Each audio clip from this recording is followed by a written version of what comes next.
Good afternoon, BNI members of Rhode Island and Southeastern Massachusetts. My name is Lauren Langton, and I am co-executive director of this BNI region. Welcome to this very special webinar designed to help you demonstrate your credibility in a virtual setting so you can receive more referrals. We all know about the confidence curve. The confidence curve has been a topic of discussion for new members and veteran members for a long time. So it's not new information that demonstrating your credibility and referability will result in referrals for your business. But in this new virtual setting, there are new challenges and new opportunities when it comes to demonstrating your credibility.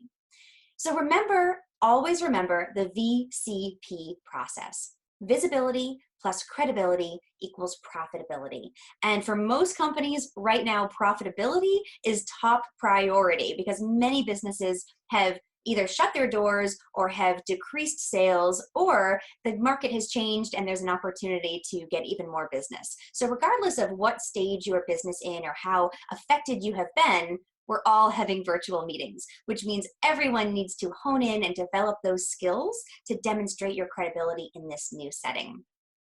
So virtual meetings, we have seen many pitfalls, and there are the really obvious and embarrassing examples out there of someone bringing their laptop into the bathroom with them or changing their outfit while on camera. But what I'm talking about are the more subtle things, like not muting yourself or getting up and walking away during a meeting. So I want you to remember that a BNI virtual meeting has the same rules when it comes to your credibility as an in-person BNI meeting. Imagine meeting your regular standard live BNI meeting, having someone get up and take a phone call in the middle of the meeting, or walk away and disappear for 15 to 20 minutes, or answer their emails throughout the duration of the meeting. Again, we can use a lot of examples, but if you're doing anything other than watching the speaker and being engaged, your credibility is going to take a hit, and that affects your profitability in this BNI format. So while there are a lot of examples that I could give you of what not to do, it's certainly more helpful to give you some solutions of what you can do in order to increase your credibility, again, get more referrals through your BNI efforts. We have a very special guest today to help you see those solutions and realize how you can gain more profitability by being credible. Peter George is our speaker today. Peter is a long-term BNI member. He's been a director on the Rhode Island and Southeastern Mass BNI team for many years, and he's also a public speaking coach. In fact, he's my personal public speaking coach. So I can attest that the information he's going to share will help you be more confident and credible, and therefore more profitable in your BNI efforts. Without any further ado, please welcome Peter George. Virtual meetings are now an important part of our business lives, in BNI and otherwise, and these meetings will become even more critical as our business environment continues to evolve. Now, many people have been thinking, once this COVID-19 situation is behind us, I'll never use Zoom again. Well, let me share with you two brief conversations I had recently with BNI members that shed light on both sides of this idea. When I was speaking with one, he said, "Peter, as soon as I can meet with people in person again, I won't use Zoom anymore. I don't like it, I'm not comfortable with it, and I don't think it's all that effective." And I said, "Jim, I get it. I know exactly what you're saying. But let me ask you a question. What are you going to do when a client says, 'Jim, let's have a meeting on Zoom?' And that prospect that you've been dying to get that first meeting with says, 'Okay, we'll do it on Zoom.' And how about the BNI members, many of whom become very accustomed and very comfortable with virtual one-to-ones, and they say to you, 'Let's have a one-to-one on Zoom.'" He thought about that for a little bit. Now, the other conversation went like this. The member said, "Peter, I love Zoom. I love how efficient it is. I love how effective it can be." He said, "Take one-to-ones, for example. No drive time. And that means I can meet with more members more often and help them get even more referrals. And they can do the same for me. It's a win-win." Now, I'm not saying that all of your meetings are going to be virtual in the future. I'm not saying that the majority of them will be virtual, but I do believe a significant amount of your meetings going forward will be. And that's okay, because during our time together on this video, you'll learn easy to implement tips and techniques so you can consistently demonstrate your level of credibility and referability. Let's get started. In her introduction of this video, Lauren mentioned visibility plus credibility equals profitability. And that's as true in a virtual meeting as it is in an in-person meeting. And how you're perceived on screen may have a direct effect on the level of success you'll enjoy.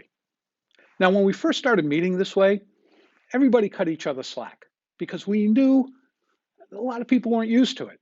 But times have changed. It didn't take long, but now expectations have risen. And we're expecting people to be as professional on screen as they are in person. And if you're not, then your credibility might just take a hit. So what do we do about that? Well, let's start where we should, at the beginning. In a case of meetings, that is arrive on time. Now, if your meeting is 7 o'clock, you might be thinking, hey, 6:59, click, I'm in. Maybe you are, maybe you're not. Could be that there's a glitch or a snafu, or that you have to restart your computer. And by the time you do, you're 2, 3, or 4 minutes late. Here's the thing about virtual meetings. Everybody knows when you arrive because your image pops up on their screen. So here's my suggestion. Arrive on time, understanding that on time is at least 5 minutes early. Get there, click in, sit back, sip your coffee, relax, knowing that when that meeting starts, you'll be there with a smile on your face, eager to meet with your fellow members. Now, once you're there, here's what I want you to do. Check yourself out. No, seriously, check yourself out. Look how you're appearing on screen. You can see exactly how everybody else sees you. How are you framed? Are you filling the frame like this?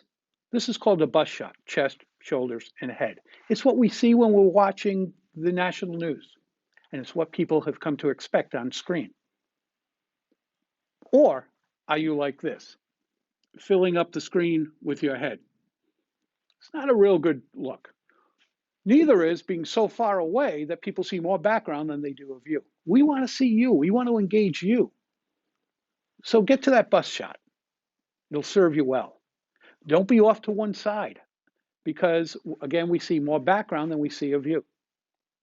And don't be in the middle, but turn this way, looking at another screen, a television, out the window, talking to someone, whatever, because we're looking at the side of your head and we want to see you and your smiling face. Now, with that said, how else do you appear? And I'm talking about your clothing. Again, when this whole situation started, we cut slack and people were dressed down. But those times have changed. We now expect people to dress as they would professionally. If your industry calls for a jacket and tie, be in a jacket and tie. A nice business suit, man's or woman's, be in a business suit. If your industry calls for a polo shirt with a logo on the side, that's great. Or a clean t-shirt with your logo, fantastic. Dress as you would if you were going to an in-person meeting. It does make a difference. Now, some people, when they see themselves on screen, are concerned about their complexion or lights being too harsh, whatever it might be. And Zoom has thought of that. If you look down at the bottom left-hand corner when you're on a Zoom meeting, you'll see the mute button. To the right of that is the stop video button. And to the right of that is an up arrow or a caret. Click on that, then click on video settings, and you'll find a checkbox that says, touch up my appearance. Click on that checkbox and it'll soften your appearance just a tad. Okay, now that you know what you look like on screen, the next thing we're going to address is proper lighting. Now that you're well framed on the screen, you want to be well lit too. We want to be able to see you and see you clearly. And it doesn't have to be elaborate. It can be very simple. Perhaps a window behind your computer and that light shining in on you. Now, if that light's too bright, you have to diffuse it so you're not washed out. Pull the curtains, draw the blinds, whatever it might be. And if you can't do that, there are other options as well. You could put desk lamps shining on you, lamps from end tables shining on you. If you want to be a little more elaborate, get ring lights for video that you can put on your computer or on a tripod. Just make sure we can see you. The one thing you want to be aware of, however, is don't have a bright light behind you like a big open window. That makes you a silhouette. I'm sure you've seen it. It's not a good look. We want to be able to see you.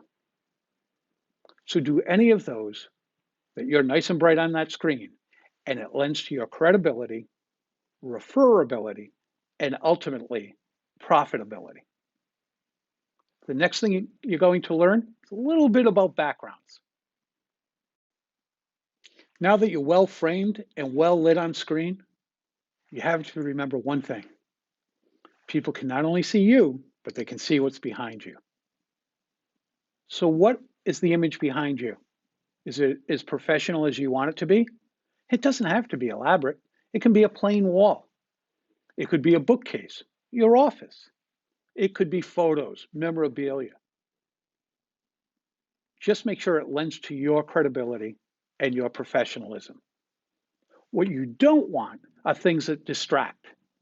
Dirty dishes piling up in the sink, or being set up in the bedroom and having someone get out of the shower and walking across the back of the bedroom. You don't think it's happened? All things like that are all over the internet. Now, if you're saying, I don't have a wall that I'd like to have behind me, that's okay. Zoom has you covered.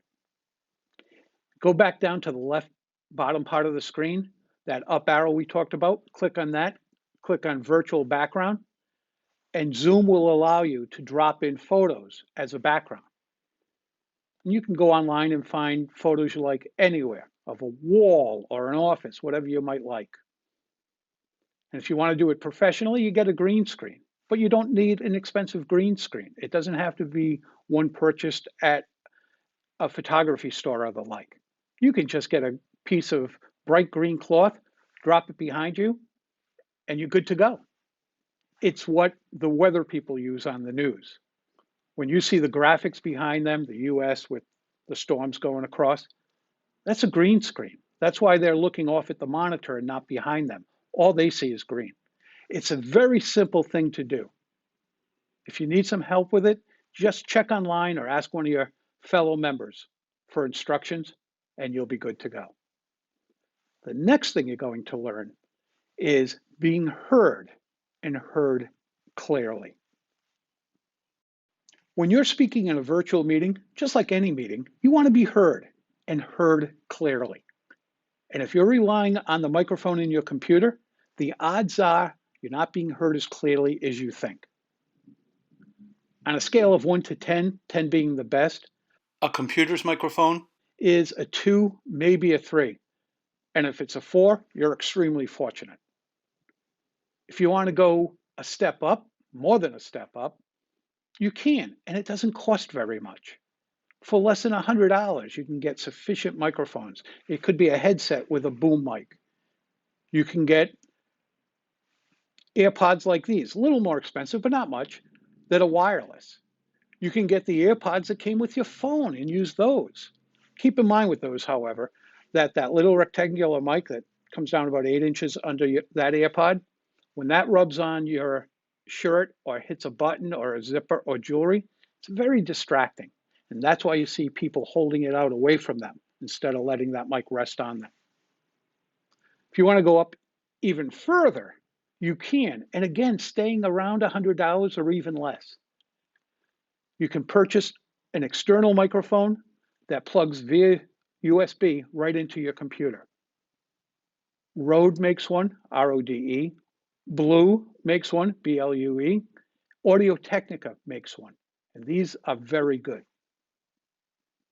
So remember, it's not just being heard, it's being heard clearly. And if you're going to be heard clearly, well, first of all, you've got to be heard at all. And this is a mistake we're making in virtual meetings. We're forgetting to unmute ourselves, or we do it too late, or after people are talking to us saying, unmute yourself, unmute yourself. Keep this in mind. When the person who's speaking for you is ending, just about the time they're finishing up, reach over, unmute yourself, speak for as long as you have to, and remember to mute yourself again. You don't want to think you're muted and be speaking to someone else, or the kids talking to you, or the dog barking, or the bell ringing, whatever it might be. It's distracting to others. So get used to unmuting yourself a few seconds before you're going to speak and muting yourself directly after. Now, here's a little tip a lot of people don't realize is if you're going to speak only for a few seconds, you don't have to unmute yourself and mute yourself again. All you have to do is reach up, press down on your space bar. While you're talking, keep it pressed. You will be unmuted. As soon as you release it, you are muted again. Now, that's really only good if you're going to speak for 3, 5, maybe 10 seconds, but it's a great thing to know. The next thing you're going to learn is about other things that people might be seeing on screen that either adds or detracts from your credibility and referability. When you're in a virtual meeting, remember that people are no longer across the room from you. They're not even across a 6-foot table from you. They're as close to you as they are to their screen. And that could be 18 inches, 24 inches. And that means they can see everything you do. So what you do during that meeting, you want it to build your credibility. And you want to avoid the things that detract from your credibility, such as sending out morning emails or texting away at your phone or consistently chatting to other members through Zoom. Stay focused, stay engaged. Other people notice.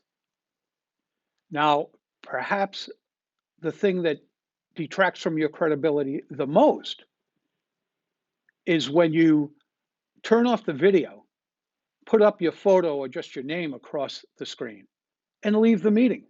People know, yeah, you're probably listening, but you're doing something else. Just like an in-person meeting. There might be times that you have to leave the meeting for a few seconds, but other than that, stay engaged as much as you can. Now that leads us to what's now being called Zoomitis, where people are saying, I feel like I'm always on. I feel like I'm always presenting. And as a public speaking coach, I know a lot of people are nervous about presenting a lot. And that's getting to people. Don't let it get to you. Focus on everyone else. Make sure you're building your credibility by being engaged. It's as simple as that. Listen to the other people. The more we listen, the quicker it goes by. You'll get used to it, I promise. And if you need any help with Zoom or any other part of BNI for that matter, feel free to contact me or your director, or Brenda and Lauren in the regional office. Most of us are extremely well versed with Zoom and we'll be happy to help you. We can help you over the phone. We can help you over a Zoom meeting, however it's best for you. Thank you.